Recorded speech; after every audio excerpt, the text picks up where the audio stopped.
ये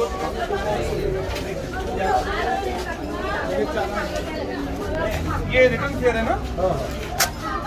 कितना समय लगेगा? अभी 5 मिनट लगेगा। 5 मिनट को सामने। ओके, दिखाइए।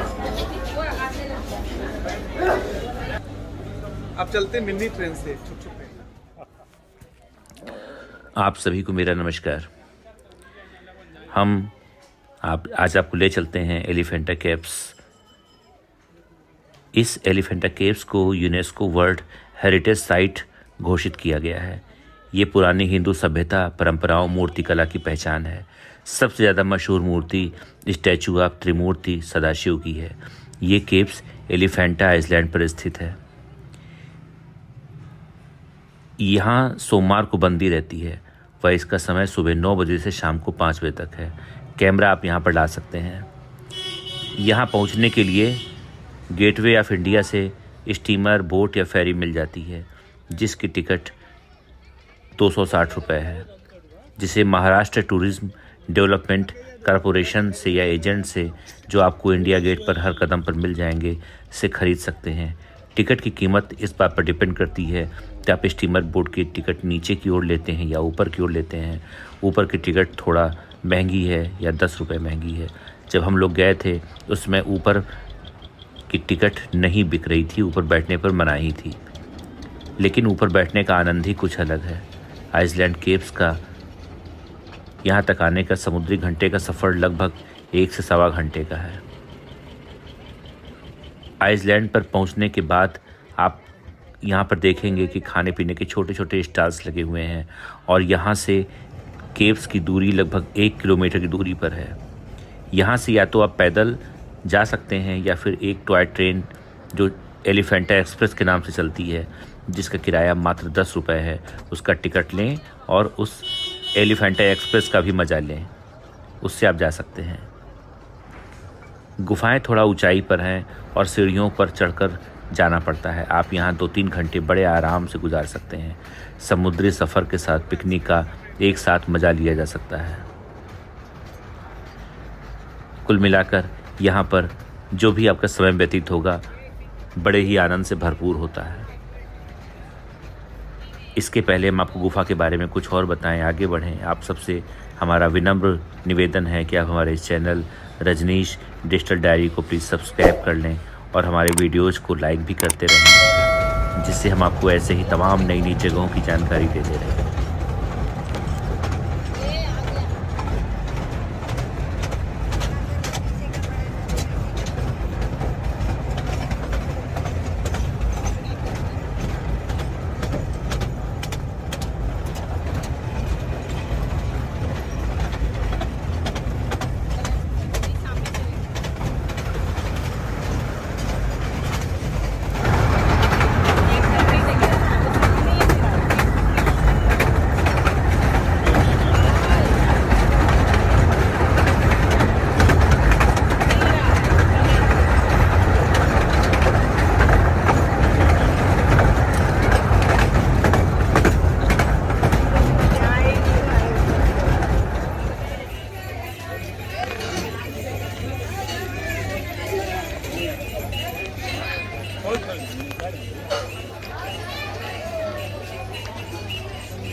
अंदर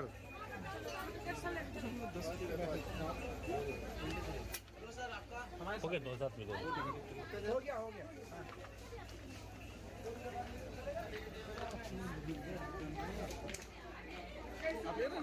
हाँ। टॉय ट्रेन से उतरने के बाद हम धीरे धीरे उस रास्ते की ओर आगे बढ़ रहे थे जहाँ से आगे जाके हमें कुछ सीढ़ियाँ मिलेंगी। हालांकि किनारे किनारे तमाम दुकानें लगी हुई थी जिसमें खाने पीने का सामान और भी तमाम ऐसी चीज़ें मिल रही थी। कुल मिला के ये सफ़र काफ़ी अच्छा रहा और हालांकि गर्मी थोड़ा ज़्यादा थी, लेकिन यहाँ पर जो स्थानीय दुकानदार हैं उन्होंने पॉलीथीन अपनी अपनी दुकान के आगे टांग रखी है, जिससे हमें तीखी धूप का असर कम हो रहा था। चलिए हम आपको अभी आगे ले चलते हैं। अभी आगे कुछ सीढ़ियाँ पड़ेंगी, लगभग 120 सीढ़ियाँ, जिसे चढ़कर ही हम गुफा नंबर 1 तक पहुँचेंगे।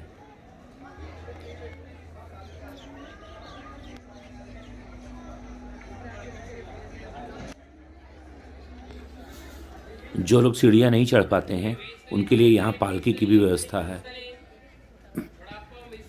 4 लोग इस पालकी को लेकर के ऊपर तक जाते हैं।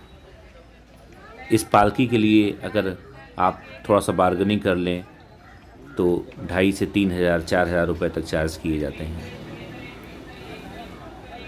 लेकिन मेरा मानना है कि जो मज़ा अपने पैर से चलकर सीढ़ियों पर चढ़ने का है वो बात ही कुछ और है। ये देखिए, ये महाशय आ रहे हैं पालकी पर। शायद इन्हें पैर में दिक्कत है या नहीं जा पा रहे थे या कोई और बात रही होगी, फिर भी भीड़ बहुत ही, रास्ता सकरा था और हम किनारे किनारे तमाम ज्वेलरीज़, तमाम मूर्तियाँ, तमाम ऐसी चीज़ें बिक रही थी जो हमको अट्रैक्ट कर रही थी। खिलौने बच्चों के, हम इनको देखते हुए आगे बढ़ रहे थे।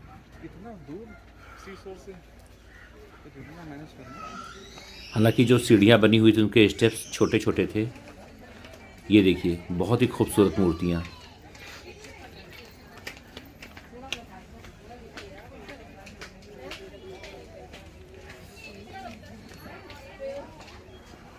आप चाहें तो इन्हें परचेज कर सकते हैं, हालांकि थोड़ी महंगी अवश्य हैं।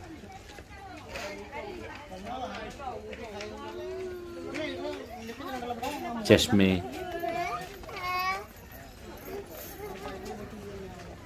कपड़े, बैग्स और भी न जाने हर ज़रूरत का सामान जो भी आप चाहें वो खरीद सकते हैं।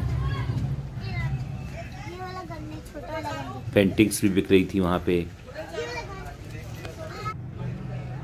ये देखिए, कुछ पत्थर वगैरह भी रखे हुए थे।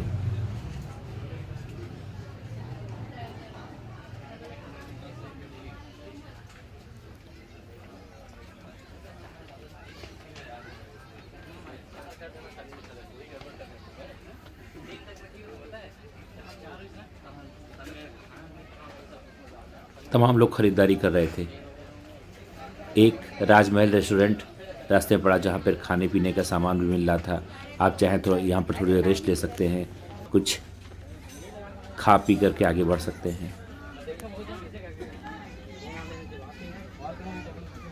शिव जी, भोलेनाथ की प्रतिमा, महात्मा बुद्ध, हाथी, न जाने कितने ऐसी मूर्तियाँ बिक रही थी।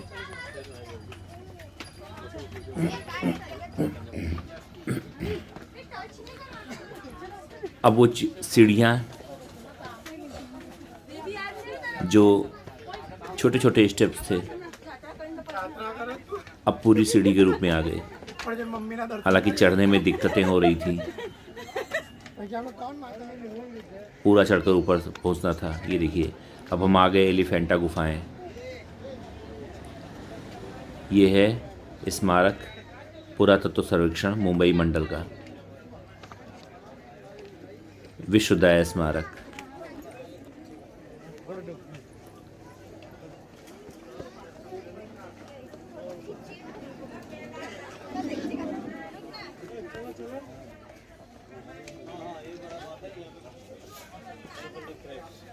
अगर आप यहाँ पे आएँ तो एक बात थोड़ा ध्यान रखें कि यहाँ पर खाने पीने का सामान अपना सुरक्षित रखें, क्योंकि यहाँ बंदर बहुत ज़्यादा हैं। आपके बैग से सामान निकाल सकते हैं, आपके हाथ से भी सामान छीन के जा सकते हैं, इसलिए खाते पीते वक्त थोड़ी सावधानी रखें।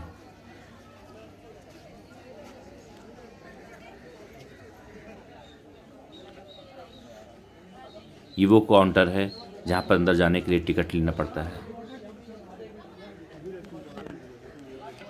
भारतीय पुरातत्व सर्वेक्षण मुंबई मंडल ने यहाँ जाने के लिए कुछ टिकट निर्धारित किए हैं, वो भी आप जान लें।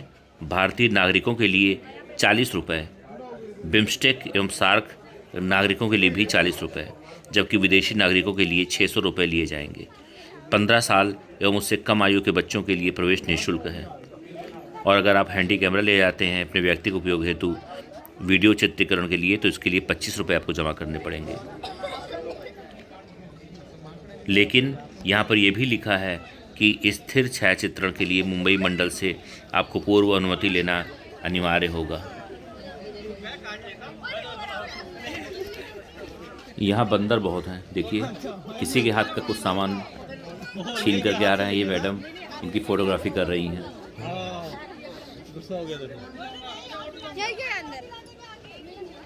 बंदर ऊपर बैठा हुआ है, लोग उसकी फोटो खिंचाइए। ये रहा टिकट जो हमने निकाला था अंदर जाने के लिए। और इस तरह आगे सुरक्षा कर्मियों द्वारा हमारे टिकट की जांच की गई और हमको अंदर जाने की अनुमति दी गई।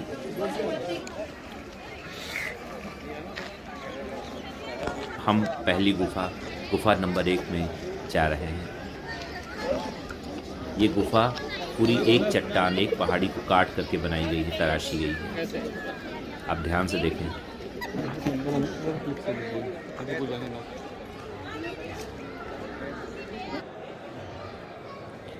एलिफेंटा गुफाएं मुख्य रूप से भगवान शिव को समर्पित हैं। कैलाश पर शिव पार्वती अर्धनारीश्वर की मूर्ति स्थापित है, जो कि एक ही शरीर में शिव और पार्वती की अभिव्यक्ति के रूप में देखी जा सकती है, जिसका आधा भाग पुरुष और आधा भाग स्त्री का है। एलिफेंटा गुफा में स्थापित त्रिमूर्ति जो भगवान शिव के 3 रूपों का वर्णन करती है। एलिफेंटा की मुख्य गुफा में लगभग 26 स्तंभ हैं, जिसमें भगवान शिव के अनेक रूपों को प्रदर्शित किया गया है, उकेरा गया है। पहाड़ों को काटकर बनाई गई ये मूर्तियाँ दक्षिण भारतीय मूर्तिकला से प्रेरित हैं। एलिफेंटा की गुफाओं को 2 हिस्सों में बांटा जा सकता है। पहले हिस्से में 5 बड़ी हिंदू गुफाएं, जबकि 2 छोटी गुफाओं पर बौद्ध धर्म की छाप दिखाई देती है। इस स्थान का नाम घारपुरी है। इन गुफाओं पर बने हाथियों की आकृति की वजह से ही सन 1534 में पुर्तगालियों द्वारा इसका नाम एलिफेंटा रखा गया था। यहाँ पर हिंदू देवी देवताओं के अनेक मंदिर और मूर्तियाँ भी हैं। ये मंदिर पहाड़ियों को काटकर बनाए गए हैं। भगवान शंकर के विभिन्न रूपों तथा क्रियाओं को दर्शाती 9 बड़ी बड़ी मूर्तियां हैं, जिनमें त्रिमूर्ति प्रतिमा सबसे आकर्षक है। इस मूर्ति की ऊंचाई लगभग 17 फुट है। इसके अलावा पंचमुखी परमेश्वर, अर्धनारीश्वर, शिव का भैरव रूप आदि मूर्तियां भी आकर्षित करती हैं। सामने आपको शिव पूजा स्थल दिखाई दे रहा है, जो कि एक वर्गाकार कक्ष है जिसमें 4 द्वार हैं। इसके दोनों ओर वृहतनाथ द्वारपाल या द्वार रक्षक हैं। ये मूर्ति कला के उत्कृष्ट नमूने हैं और विशेषता प्रभाव छोड़ने में सफल हैं। ये देखिए अंधकासुर वध मूर्ति।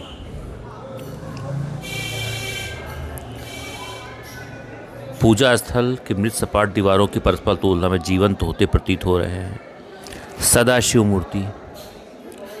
ये आकृति भित्ति स्तंभों के मध्य पार्श्व में अंदर स्थापित की गई है, जिस पर द्वारपालों की आकृतियां हैं जो बहुत अधिक नष्ट हो चुकी हैं और उनके साथ गढ़ परिचर है। ये 18 फीट ऊंची है और भारतीय मूर्तिकला की सर्वोच्च उपलब्धि का प्रतिनिधित्व करती है। इसे देश में पाई गई किसी भी मूर्तिकला से कम नहीं आंका जा सकता। आकृति पूर्णतः स्पष्ट परम शिव को प्रस्तुत करती है। कामातुर होठों के साथ शांत केंद्रित मुख शक्तिशाली वक्ष पर स्थित है, जिस पर बहुत से कंठहार पड़े हैं। बड़े पर्वत जैसी जटाएं मस्तक पर हैं, जो अलंकृत त्रिमुख मुकुट को चारों ओर से घेरे हुए हैं।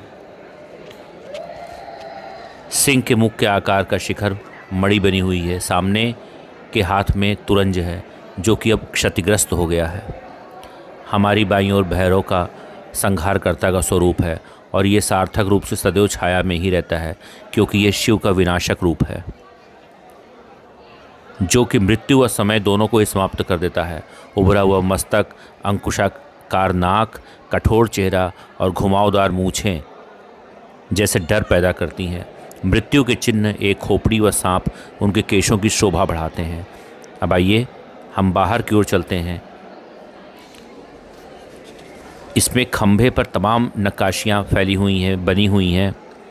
यहाँ पर अर्धनारीश्वर यह अर्धनारी नटेश्वर शिव शिल्प आपको दिखाई देगा। महेश मूर्ति के बाईं ओर है जो बहुत ही खूबसूरत मूर्ति है। शिव का आधा शरीर नारी का है, आधा शरीर पुरुष का है। बैल नंदी के विपरीत झुके हुए हैं। ऊपर के हाथों में एक सर्प व दर्पण है। पुरुष व नारी शरीर का संयोजन देवी एकता का प्रतीक है। आइए आपको हम आगे ले चलते हैं इस तरफ। यहाँ पर देखिए रावण नीचे बैठा कैलाश पर्वत हिला रहा है, उस पर शंकर भगवान विराजमान है। अब हम गुफा के दूसरे भाग की ओर चलते हैं। ये एक खूबसूरत प्रांगण है जो चारों तरफ से पहाड़ियों से घिरा हुआ है। स्तंभ जो इस आकृति को रोके हुए हैं, इस गुफा को, इस मंदिर को रोके हुए हैं, इस स्तंभ की नक्काशी देखने वाली है।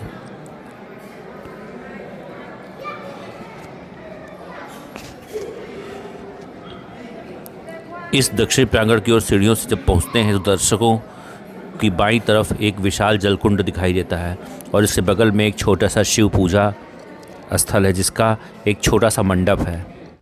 उत्तरी दिशा में कमल पर विराजमान शिव की मूर्ति है जो कि मुख्य गुफा के प्रवेश द्वार पर शिव को योगी के रूप में दर्शाने वाली मूर्ति के समरूप है। किंतु शिल्प इतना अच्छा तो नहीं दिखाई देता, पर पूजा स्थल के दोनों ओर द्वारपाल हैं जिनके पैरों में राक्षस पड़े हैं। ये देखिए शिव जी शिवलिंग, ओम नमः शिवाय। और हमने भी इस शिवलिंग की परिक्रमा की और ऊपर परिभ्रमण करती हुई आकृतियां हैं। हमारी बाईं ओर जलकुंड के ऊपर एक फलक पर शिव को तांडव नृत्य करते हुए दिखाया गया है।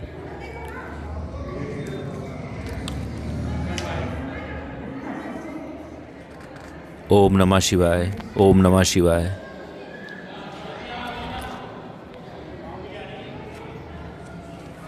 बेहद ही खूबसूरत मूर्तियां। एक पौराणिक कथन में शक्तिशाली राक्षस जो कि अहंकार के नशे में चूर था, कैलाश को उखाड़ने का प्रयास करते हुए दिखाया गया है। पर्वत को हिलाने और उठाने में असफल हो जाता है।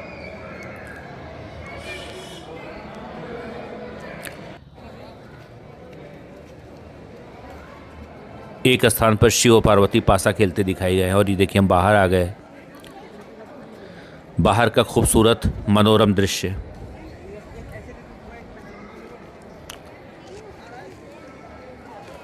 एलिफेंटा गुफाओं का रिकॉर्ड बादामी चालुक्य सम्राट पुलकेशिन द्वितीय द्वारा कोंकण के मौर्य शासकों की हार के समय का है। भगवान शिव को समर्पित इन विशाल एलिफेंटा गुफाओं को उस दौरान पुरी या पुरिका के नाम से जाना जाता था और ये घारापुरी द्वीप पहले कोंकण मौर्यों की राजधानी हुआ करती थी।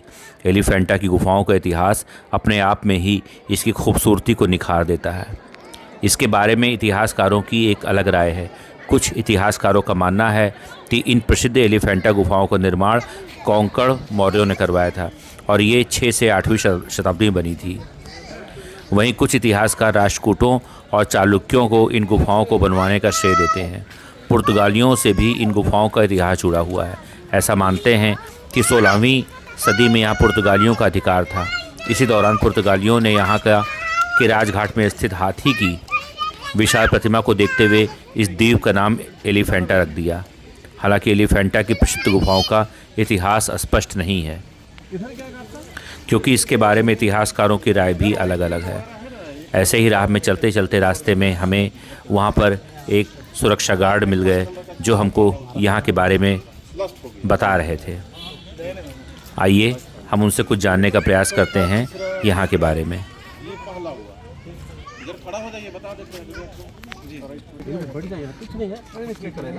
क्या कर रहा है? कुछ नहीं, बस आपकी फ़ोटो जाएगी हमारे साथ में। देखिए एलिफेंटा जो है ना, एलिफेंट वर्ड्स है जी। ये क्या है, इसी जंगल में ना पहले ज़माने में, आज से 1700 साल पहले जी, पुलकेशी राजा जो था ना, कर्नाटक का रहने वाला था। तो उनके सिपाही लोग बिजनेस व्यू से घूमते घूमते आए तो उनको एक बहुत ही खूबसूरत अच्छा चमकीला बादामी कलर का ना अच्छा हाथी मिला। अच्छा इसका पत्थर का नन लिप, लेकिन वो लगा कि लिविंग जिंदा है करे। तो वो खुशी हो गए, खुशी खुशी राजा को बताया। तो राजा किसी दिन घूमने आए तो देखे कि पूरा जंगल पहाड़ी भरा हुआ है, कुछ तो है नहीं। हाँ फिर भी वो बिजनेस के व्यू से घूमने के लिए आए। हाँ तो उसी खुशी में वो क्या थे ना, शिव जी के बहुत बड़ा भक्त थे, हाँ जातका राजपूत थे। जी जी। तो उन्होंने क्या किया, ये 5 केव बनाया। तो ये एलिफेंट जो मिला ना, उसी के नाम से एलिफेंटा बना। इतना अच्छा तक समझ गया ना। जी जी जी। बाद बाकी एक शिव जी का एक जो है पहला केव, जो एलिफेंट को पहले मिला था उसी के नाम पे उन्होंने एलिफेंटा रखा। एलिफेंटा केव एक यहाँ पे एलिफेंट शेप में चट्टान भी तो थी समुद्र के आसपास। नहीं यहाँ नहीं है वो, यहीं पे है। नहीं यहाँ नहीं है। बना। वो जो मिला वो तो विक्टोरिया हॉल में लेकर रख दिया पूरा। पहाड़ अरे नहीं वो यहाँ चट्टान नहीं है, थी। वो यहाँ नहीं है, वहाँ पर दूसरी दूसरी जगह होगा, महाराष्ट्र में ही है, औरंगाबाद, पूना के आगे है। तब फिर ये पहला केव जो बना है ना, उसमें शिव पार्वती मतलब शिव जी के 3 रूप हैं। जी और जो शिव जी का शिवलिंग वगैरह है तो 3 बनाया गया है। जो मेन सत्य है वो यार एलिफेंटा को शो करता है। अच्छा। जब जाहिर है कि वो नहीं रहता था, घूमने फिरने लोग नहीं आते। सही बात है ये एलिफेंटा केव में शिव स्थान है, ये वर्ल्ड हेरिटेज में आता है। जी। तो इसका कहानी जो है ना बहुत ही अहम है, हिंदुओं के लिए विराट जगह है। अच्छा आज वो नहीं रहता तो कोई नहीं आता। प्लस दक्षिण दीवार पे जो आप देखते हैं बड़ा बड़ा 3 मूर्ति जी। गॉड, वो ब्रह्मा विष्णु महेश का मूर्ति है। अच्छा वो अच्छा क्या है, जग की सृष्टि करता, संहारक और रक्षक के रूप में जाने जाते हैं। जी। तो उनको हम गॉड बोलते हैं। गॉड मीन्स होता है जनरेटर ऑपरेटर डिस्ट्रक्टर। तो इस तरह का वो हो गया। फिर बाद में आके हम शिव जी का 6 रूप देते हैं, अग्निश्वर, गंगाधर और ये कुछ इस तरह का है।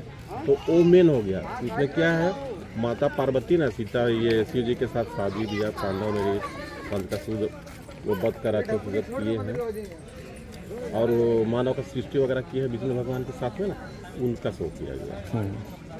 मतलब सृष्टि करता है वो। सृष्टि करता जी। है। इतना दूर तक हो गया। उसके बाद आपको टोटल जो पिलर है उसमें शिव जी के लड़के गणेश कार्तिक उनका द्वारपाल को छोटा छोटा वर्णन, मूर्तियाँ बनी हुई हैं, देखा मैंने जी।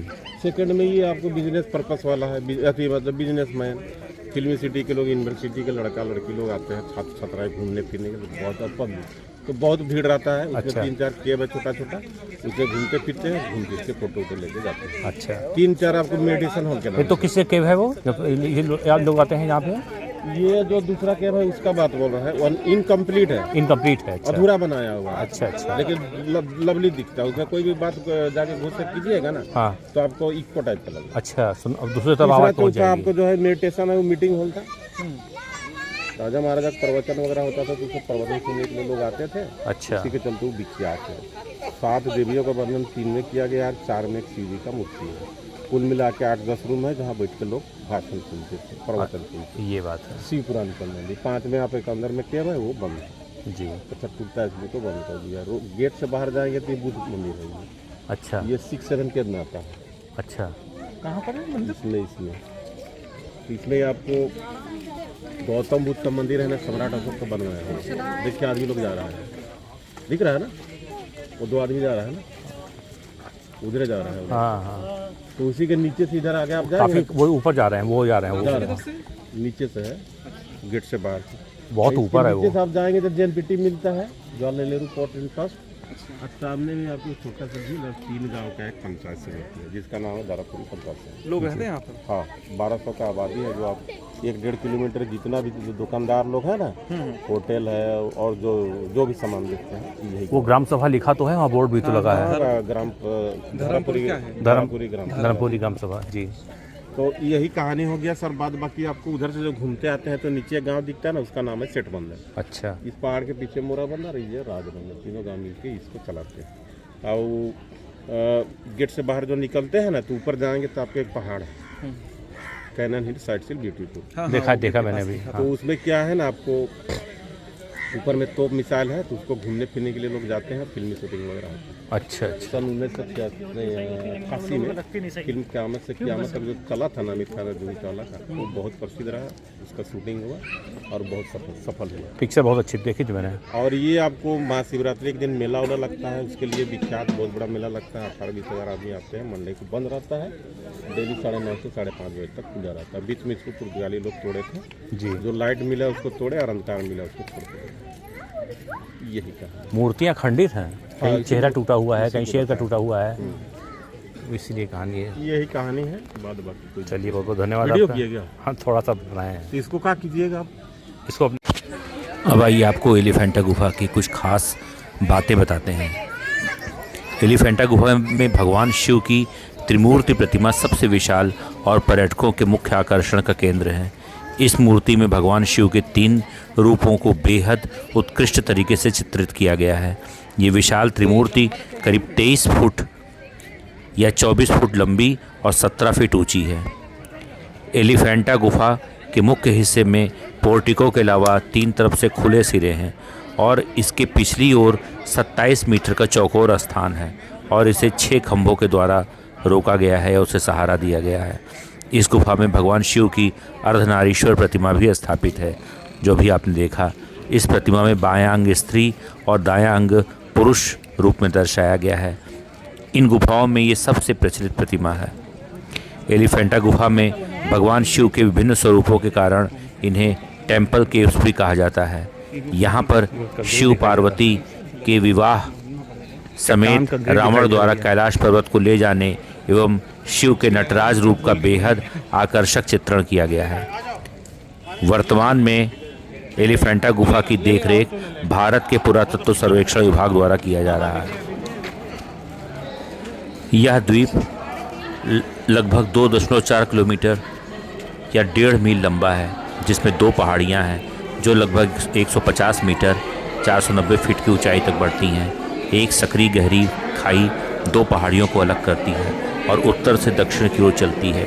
पश्चिम में पहाड़ी धीरे धीरे समुद्र में उठती है और पूर्व फैली हुई है। धीरे धीरे चरम पूर्व में 173 मीटर की ऊंचाई तक बढ़ जाती है।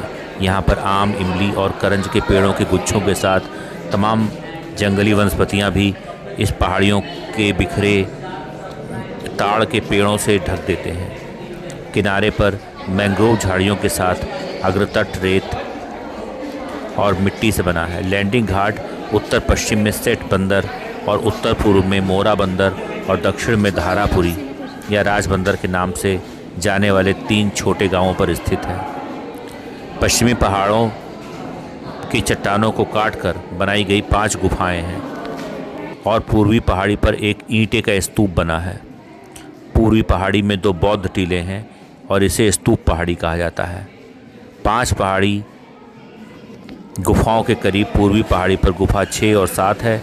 सबसे अधिक देखी जाने वाली महत्वपूर्ण गुफा पश्चिमी पहाड़ी पर है और इसे गुफा 1 या महान गुफा भी कहा जाता है, जो लगभग 1 किलोमीटर की खड़ी चढ़ाई वाली चढ़ाई पर स्थित है। यानी 120 सीढ़ियाँ चढ़ करके ही आप यहाँ पर आ सकते हैं, जैसा कि हम आए हैं।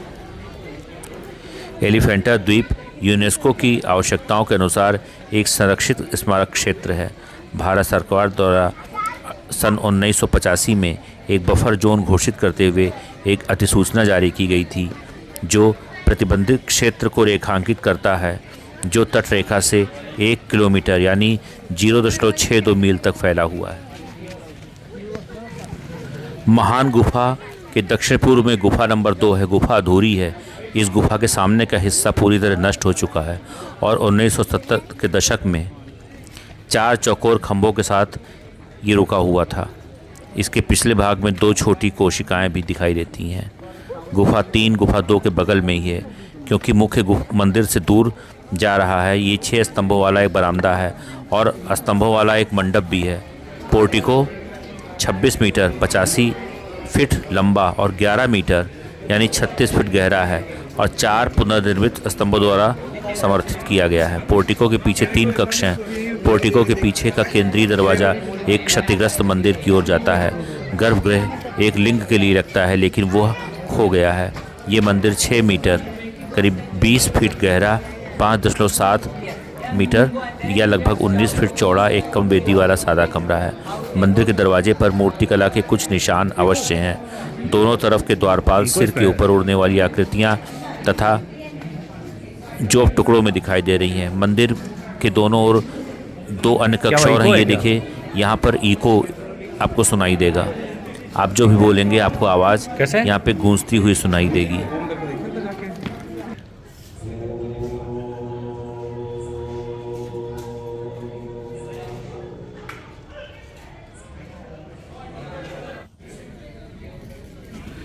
एलिफेंटा गुफाओं के खंडरों की कई कलाकृतियाँ अब भारत के प्रमुख संग्रहालयों में भी रख दी गई हैं।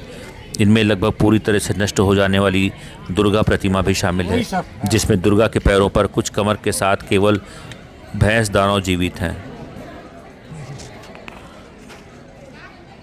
अब आइए चलिए आपको ले चलते हैं कैनन हिल, एक पहाड़ी की चोटी पर एक पगडंडी और लगभग 90 डिग्री की खड़ी चढ़ाई सीढ़ियों, टूटी फूटी सीढ़ियों पर, जो कि बेहद थका देने वाला सफ़र है।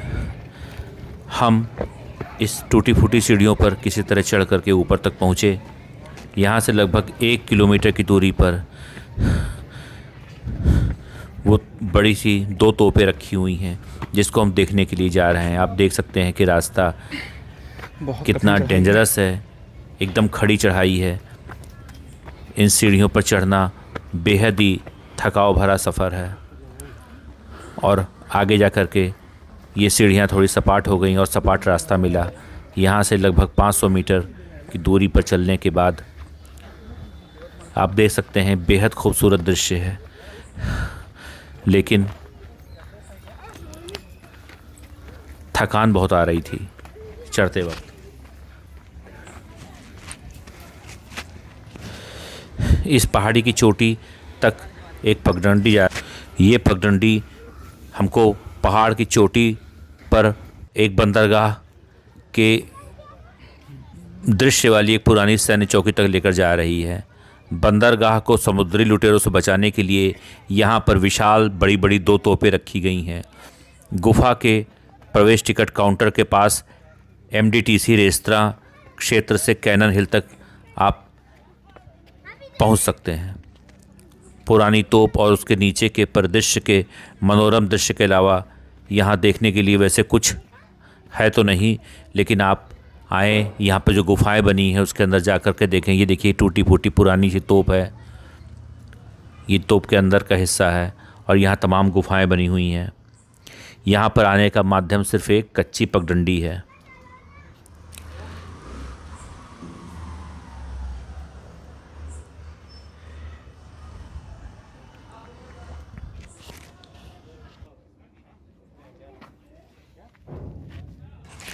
ये जो सुरंग बनी हुई है तमाम, इसमें अंदर जाने का प्रयास किया तो अंदर बिल्कुल जाने पर बिल्कुल घुप अंधेरा सा लग रहा था। डर लग रहा था कि अंदर पता नहीं क्या हो। तो हम लोग वापस लौट आए, फिर सीढ़ियों से चल के। अंदर पता नहीं क्या है, ना कोई बताने वाला था। शायद कुछ होगा अंदर या सब सुरंगें मिलके एक होंगी। हम लोग वहीं से घूम के वापस लौटने के सिवा हमारे पास कोई चारा भी नहीं था।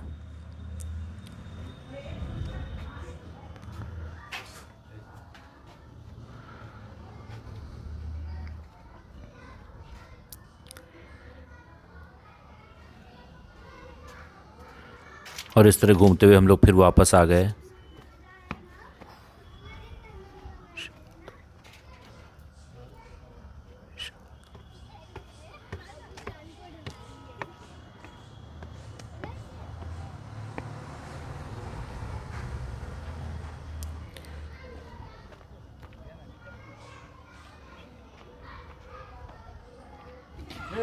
ये विशाल तोप देखिए, ये अंग्रेज़ों द्वारा स्थापित है। यहाँ पर विशेष सुरक्षा के लिए इस तोप को स्थापित किया गया था। यहाँ तमाम लोग फ़ोटोज़ खिंचा रहे हैं, देख रहे हैं।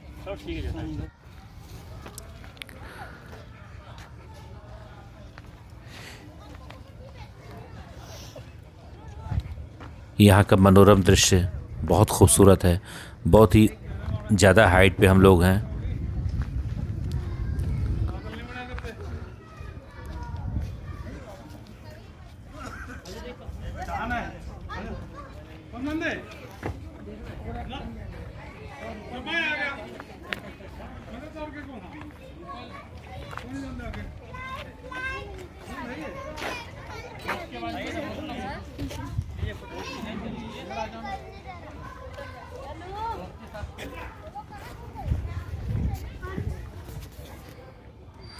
ये देखिए समुद्र का नज़ारा इतनी हाइट से, बहुत ही खूबसूरत। इन दृश्यों को देखते हुए हम फिर से वापस नीचे की ओर जा रहे हैं। और यहाँ से हमारी इस एलिफेंटा की यात्रा पूर्ण हो रही है।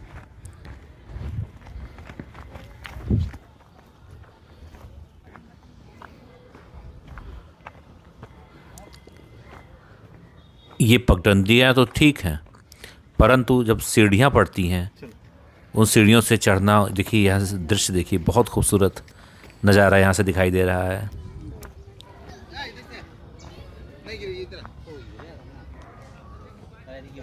ये प्लेन रास्ता सही है।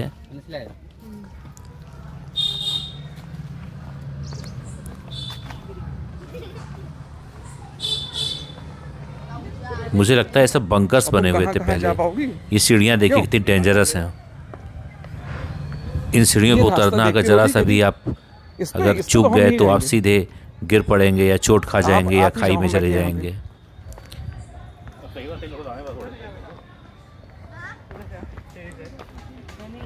लेकिन है रोमांच से भरा रास्ता, बहुत ही रोमांचक सफ़र है। आप एक दिन पूरा एलिफेंटा में आकर के एंजॉय कर सकते हैं, ये सारी चीज़ें देख सकते हैं। थकान का क्या है, वो तो उतर ही जाना है।